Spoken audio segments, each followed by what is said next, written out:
نماز تراویح فرض کیوں نہیں کی گئی؟ صحیح بخاری حدیث نمبر 2012۔ رسول اللہ صلی اللہ علیہ وآلہ وسلم ایک مرتبہ رمضان کی نصف شب میں مسجد تشریف لے گئے اور وہاں تراویح کی نماز پڑھی۔ کچھ صحابہ بھی آپ کے ساتھ نماز میں شریک ہو گئے۔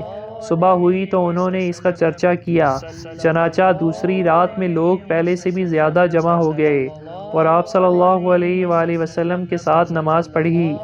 دوسری صبح کو اور زیادہ چرچا ہوا اور تیسری رات اس سے بھی زیادہ لوگ جمع ہو گئے۔ آپ صلی اللہ علیہ وآلہ وسلم نے اس رات بھی نماز پڑھی اور لوگوں نے آپ صلی اللہ علیہ وآلہ وسلم کی اقتداء کی۔